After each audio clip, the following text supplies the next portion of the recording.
de nuestra realidad de todos los días, en este caso aumentos, más aumentos, y hablemos de medicamentos. Sí, que subieron por encima de la inflación, así que está mostrando una fuerte presión sobre los precios. Uno de los medicamentos que más subió, habíamos hablado en los últimos días, eran los de venta libre, ¿no? Y allí entonces el paracetamol, por ejemplo, había subido más del 30%.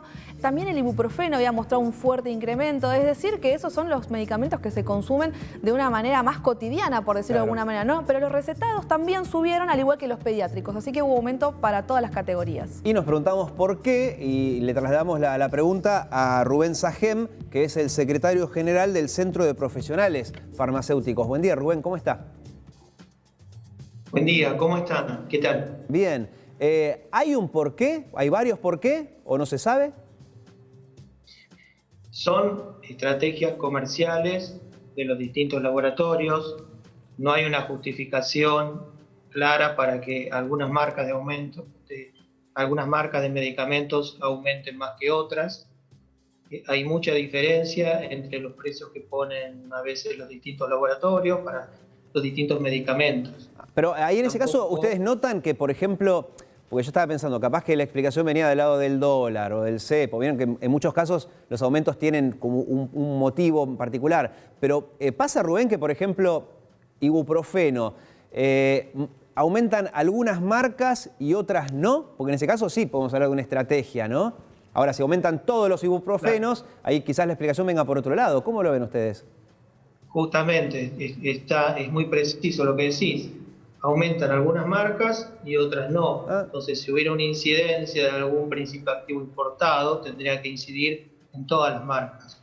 Los gastos de logística, envasado, de trabajadores que trabajan en los laboratorios son todos los mismos, han aumentado los mismos porcentajes, pero cada laboratorio aumenta sus productos y esto lo tenemos que relacionar inevitablemente también con la costumbre de los médicos de incluir marcas comerciales en la receta, que termina potenciando este proceso en que las marcas terminan siendo algunas mucho más vendidas, se posicionan mejor, se posicionan las marcas y después esas marcas son las que más aumentan. Rubén, y hemos detectado en nuestro relevamiento que hay una diferencia que no es menor entre los precios. Hay medicamentos muy usados que una marca puede valer 4 veces más que claro, otra. eso es increíble. Ya si no me equivoco, Rubén, desde el 2002, ¿no? Que fue la ley que en su momento impulsó Ginés González García en las épocas de Duhalde, con la famosa ley de medicamentos genéricos, y pasaron ya 20 años casi y todavía nos cuesta acostumbrarnos, ¿no? Uno entra y pide la marca y en realidad tiene que pedir el genérico y siempre nos dicen, es lo mismo en la mayoría de los casos, pero bueno, ahí podríamos los consumidores ayudar a que no suban tanto los precios. Acá Belén tiene una pregunta para hacerle.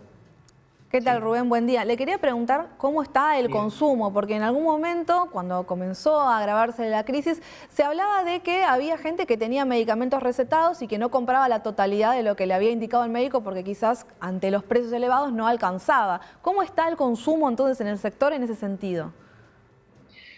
Justamente por eso nosotros hacemos el relevamiento mes a mes, porque cuando aumentan demasiado los precios, se empiezan a abandonar tratamientos crónicos y se empieza a ver que los medicamentos se usan menos. Por ahora, salvo algún mes que se ha detectado una baja de un 3% en el uso de medicamentos, no viene pasando eso. No viene pasando también porque las obras sociales, algunas aumentaron la entrega gratuita de los medicamentos, por ejemplo el PAMI, pero este aumento también impacta fuertemente en las finanzas de las obras sociales, que no llegan a lograr sus acuerdos para sus propios precios de medicamentos. Respondiendo concretamente a la pregunta, por ahora, en algunos meses se ve una baja de un 2%, 3%. También hay una recuperación, porque en otras épocas, como se dijo, los medicamentos se habían aumentado mucho y se estaban usando menos. Claro. Pero siempre hay que estar atento a eso. Sí. Y hay que decirle a la gente que cuando no le alcance el dinero para un medicamento, que el médico le recetó por marca, siempre pida marcas alternativas, pero que nunca abandone el tratamiento. Clarísimo. Rubén, gracias por su tiempo y por sus explicaciones. Gracias a ustedes. Nos vemos pronto. Bueno, vamos a volver a hablar de deporte. Ya vimos los goles de River, que es el único argentino que quedó entre los 8 clasificados en la Copa Libertadores. ¿Qué